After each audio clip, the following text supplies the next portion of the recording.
What's up, everybody? It's your girl, your favorite host, A Millie, back with another episode of the Sip and Sip podcast. Tonight's guest, he is a recording artist all the way from Jersey, but is residing down here in the South. So we kind of adopted him. He is in the South, been here for a number of years. He goes by the name of Really Khalil. Khalil, what's up? Welcome to the podcast. What's good? What's good? Thank you for having me here. Of course, I had to get you on here. You have been really hitting the pavement. You are an amazing artist, and you got a new project that's just dropped, and we're going to get into that. But first, I want to know who Khalil is. Who is really Khalil?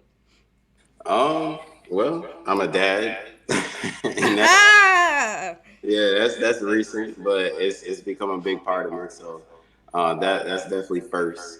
Um, I've been an artist for as long as I can remember, whether it had been through music or drawing, or dance, whatever the case have been. I always wanted to have some type of creative outlet. But now, and for a long time, it's been music, and I'm enjoying it. I'm loving it.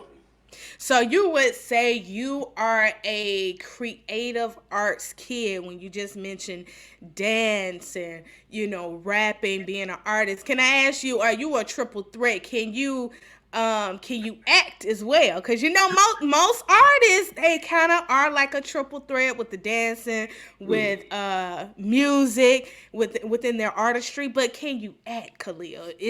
Are you a triple threat? I'll put it this way: I've been cultivating that part because Okay. I feel like there's a lot of money in that industry. So it'll be foolish of me not to at least try.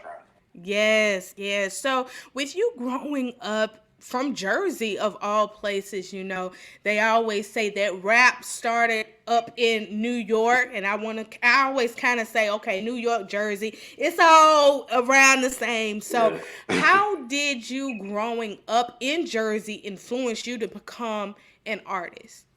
Well, I actually didn't start doing music until I came down here. Oh, wow. Okay, Yeah. okay. Yeah, Okay, yeah. okay. I had friends though up north that would rap and freestyle, and I would try to join in, but I wasn't really too great at it. But it was great. I enjoyed seeing it. So I was always that kid that would beat on the table. I'd get on the Okay. beats, and then Uh-huh. they do their thing. So were Um, you like, let me ask you this, were you like one of the kids that had the pencils and the pens and yeah, you going boom boom boom? Okay, yeah, okay, yeah, I feel you. I was one of them kids too, yeah. I tried, but I couldn't really do it how the fellas would do it. yeah. It was fun. It was fun. I just enjoyed just like seeing what came out of just the situation, and it was always good to like have that camaraderie and all that good stuff. But eventually, when I was still up there, I got into dance, and that's where I really found something that I was like really good at. And I had some good mentors and everything, and that was my thing for a while. That was my thing for a long time. How has dance shaped you as an artist to be more creative? I don't really hear a lot of artists credit dance, Mm. into their artistry. So how did dancing kind of influence you to, get out there with music? How did it form your creativity? It was more like a segue, to be honest. Like I, I guess I eventually realized that the thing that I like the most about dance is just the different forms of music or the different types of music you can dance to, and how that would influence, the mood or the energy of the room.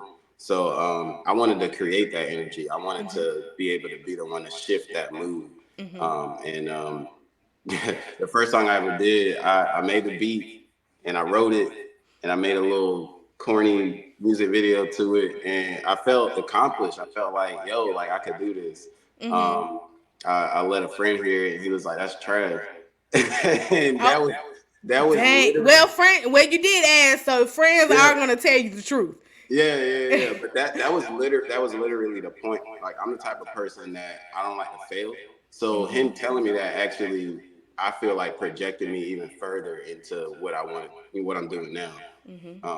Yeah. So it was moments like that that really like helped shape like you know you when you're an artist, if you haven't gone through those points where, you get booed or you bomb or whatever, or you fall on stage, then you're not really as developed as much as you need to be. It's character building.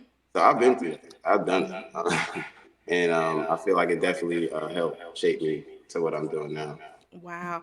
And you Yeah. know what? You're probably the first artist that has come on my podcast to really give credit to dance and your creativity that helped you kind of grow your artistry. And so when we talk about how music and dance has really influenced you, who are some of your musical inspirations or even dancers or actors that really kind of push you to say, you know what, I think I'm really good at this. I want to pursue this. Who are some of your musical inspirationals? I always get this question and I always get like tongue tied with it because like it's so many great people out there.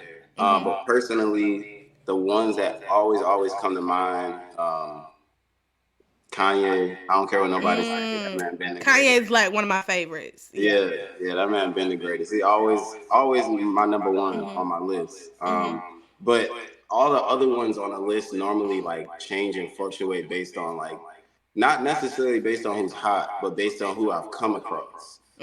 So right now, there's an artist. His name is Blast. He's from the West Coast. Okay. He's pretty dope. There's another artist named Akeem Ali, and he's really new. Kind of blew up on TikTok. And then of course you got the Kendricks and the J. Cole's and all that good stuff. So I like to have a good balance of like lyricism and just kind of like just vibes.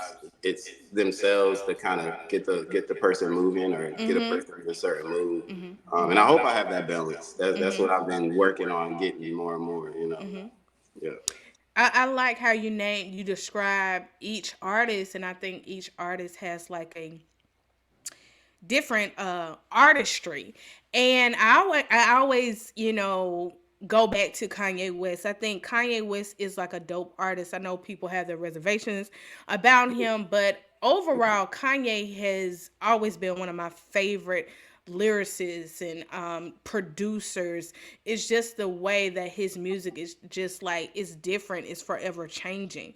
Mm, And you credit J. Cole and you Kendrick Lamar, and also I liked how you said other artists that are up and coming.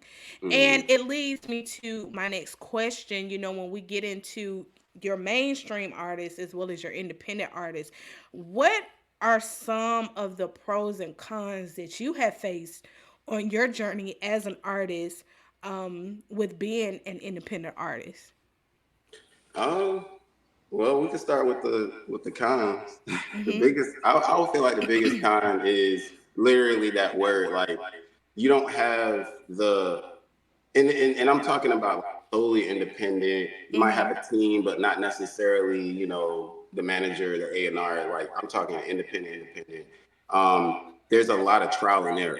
You come across people who are literally trying to con you for your money. They'll tell you, oh, this service is super legit. We have no bots or blah, blah, blah. And then you pay them their money and you either get no results or you get results that either mess up your whole situation, getting you kicked off a platform, whatever the case may be. But it's just a bunch of people out there that's sitting here preying on the ignorance of the indie artists. And it's nothing against the indie artists. I mean, we're learning. It's trial and error.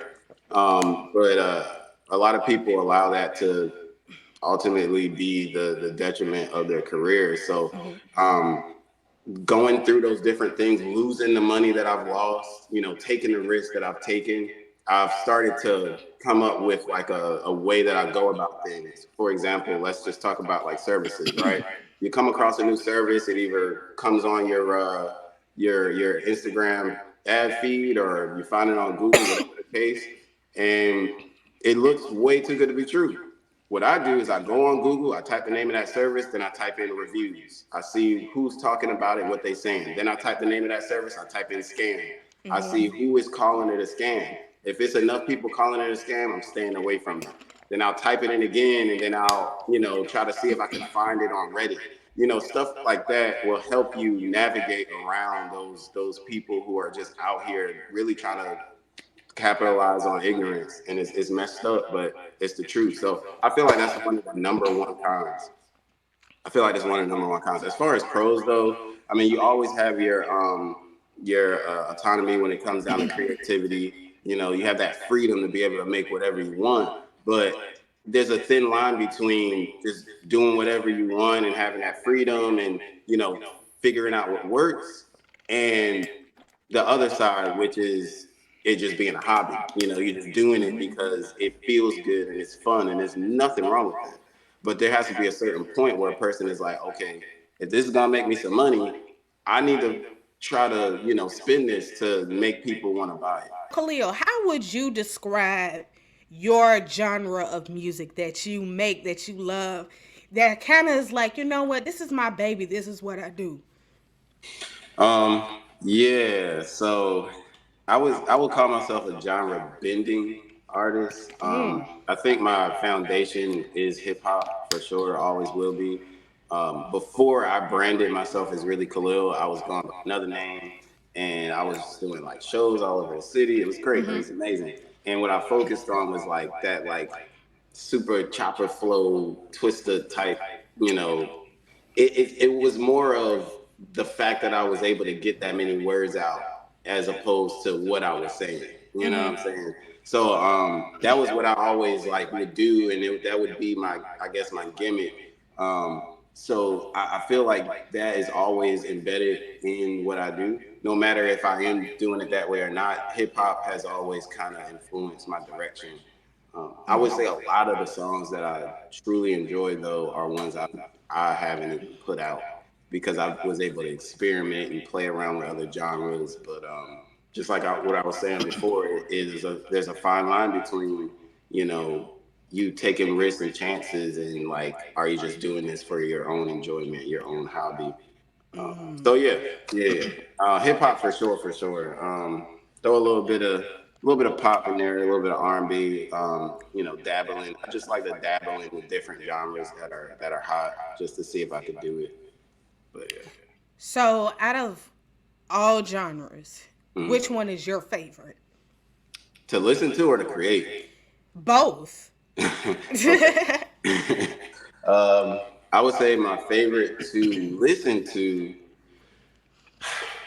Mm, feel good music, and that's for both. So like anything that feels good like that, the smooth Afro beats, or like like R&B Ah. soul, like Uh-huh. anything that's like a vibe. You know what I'm saying? Where I'm not driving on the highway at risk of falling asleep. Like if I'm driving Oh on the yeah, yeah, highway, yeah, yeah. I gotta hear some lit like club shit. Like I gotta hear something like that. But otherwise, like I like to chill and relax. I like music to kind of make me feel better than I felt before I hit play.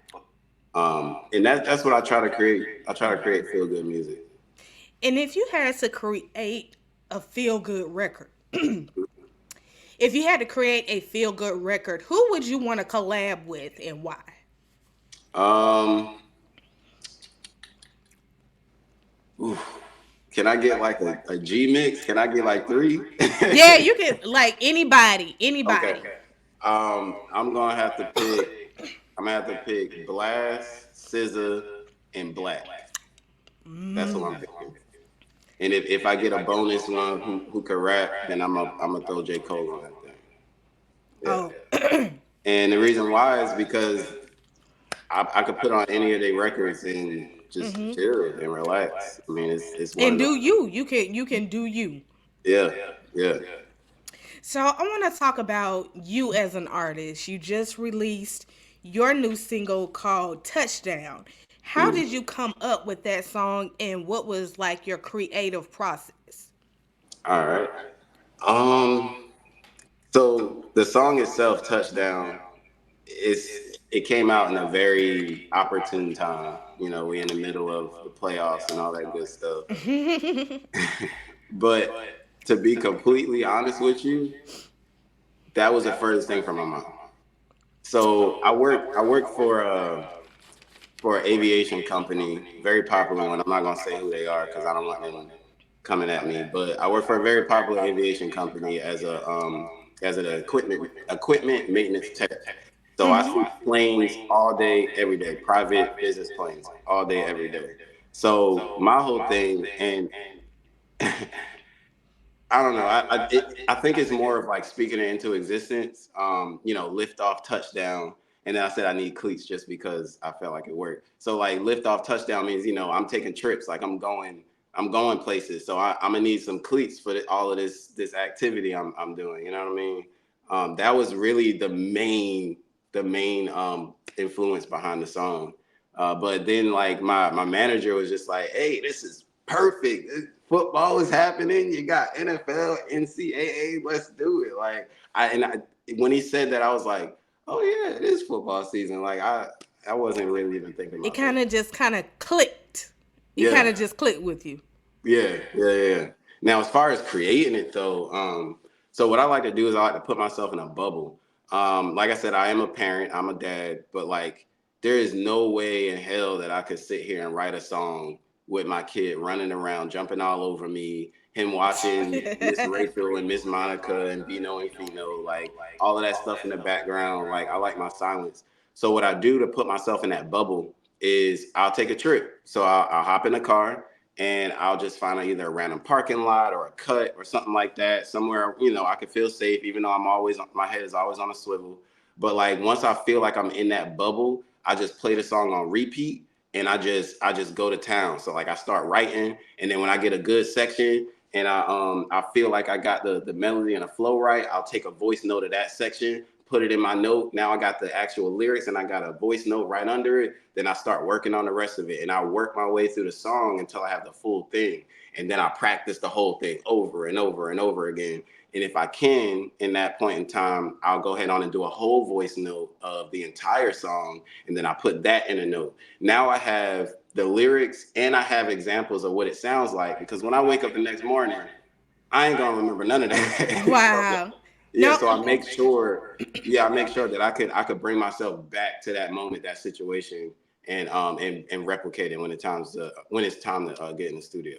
So that's normally always my process. Wow. Like you're kind of like me. You got to put all the notes in because you would tend to forget.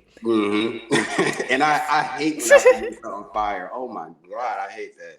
So to help myself, not only am I going to write the lyrics, but I'm gonna make sure that I remember how I wrote it. It's the worst when you wake up the next morning and you go to practice it and you got these words in front of you and it's like, I don't know how I even said this. Like, did I Yeah. even write it Yeah. right? Like this can't be right. And that's happened to me way too many times. So yeah, that's I that's how I do it. I know you mentioned you being a dad. How Mm. has fatherhood changed you as an artist? Mm.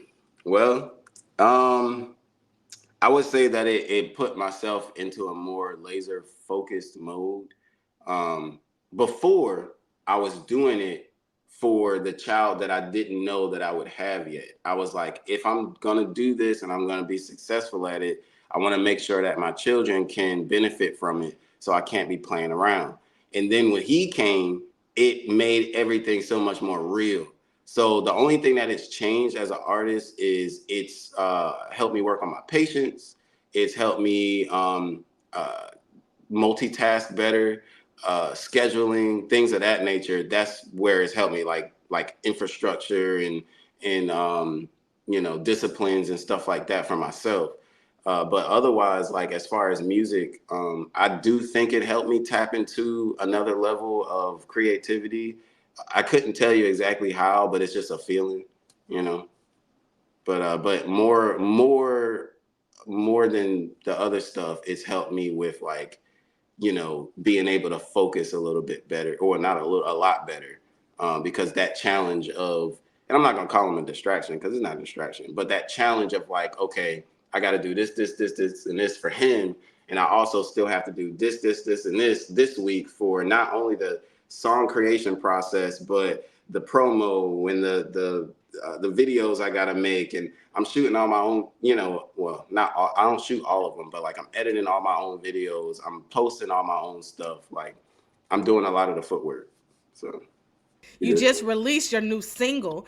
Do you have any more projects that we can look forward to for 2024? And what do you want this year to be for you as an artist? Yes, yes. So speaking of the single, before I get into other stuff, I kind of consider it sort of a project. So when I uploaded it, it uploaded as an EP because every time I release a single, I release the dirty, the clean, the instrumental, and now I just added the sped up and the slow down.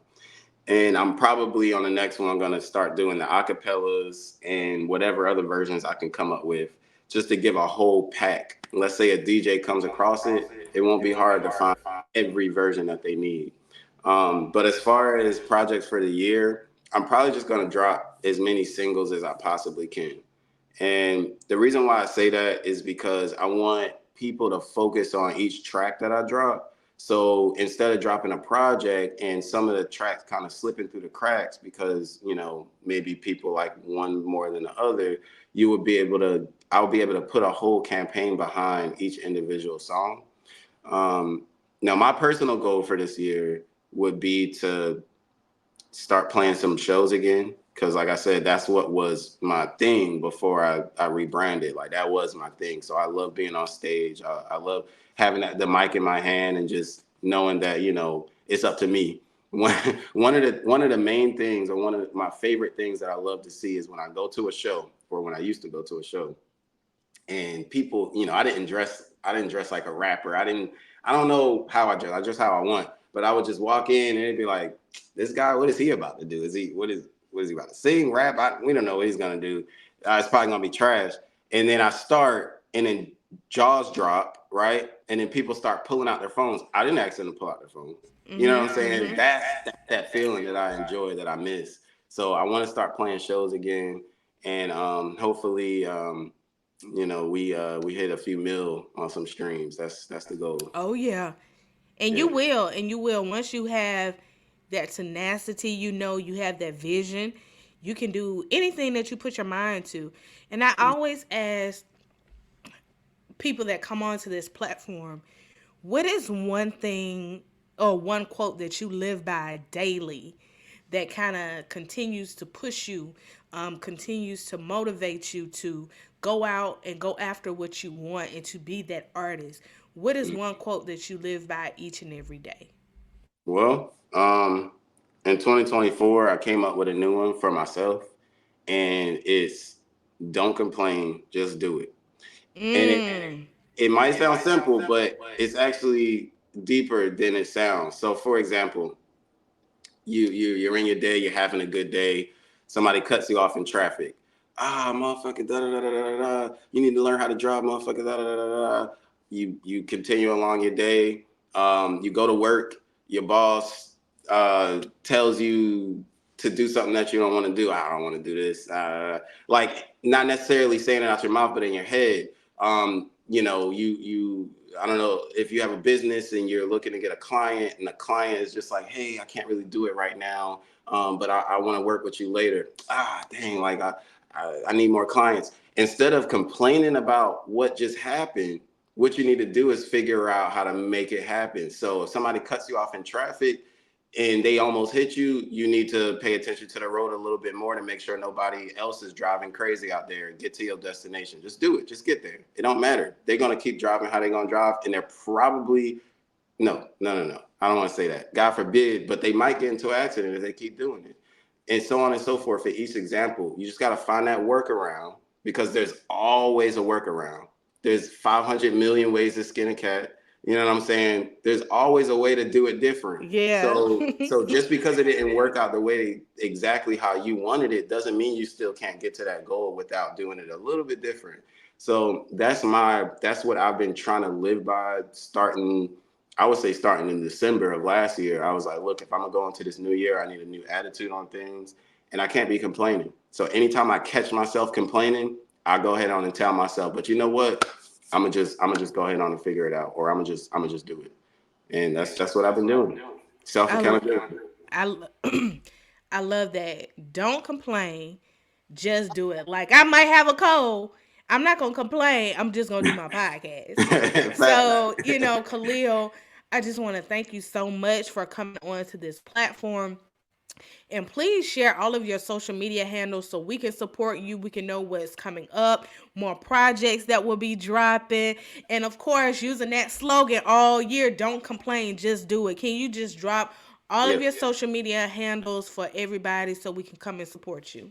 Yes. You can follow me literally on anything at the really Khalil. It used to be at really Khalil, but we had to switch some stuff up. We had to delete a profile at the really Khalil. So you can find me anywhere that way. On Facebook, I didn't get to change it, so just type my name. But if you Google me, it'll pop right on up. The or not the really Khalil. Google me, really Khalil, and I come right up. That's it. There you have it. Of course, you are family now, so you got to come back on the Sip and Set podcast when I'm not sick. But you got to come back, and we want to keep up with you. We want to see what you're gonna be doing this year. And again, make sure y'all go support him. Support his new single, Touchdown. It is amazing. He's an Appreciate it. amazing artist. And of course, if you want to be on the podcast, make sure you can send us an email at sipandsippodcast@gmail.com. Fill out the form that is linked in our bio on Instagram and just let us know who you are. We want to support you. If you want media exposure, this is the platform to come to. We're all family. Again, thank you so much for watching. Go support Khalil. Please go support him. And we will see you in the next episode. Peace. Peace.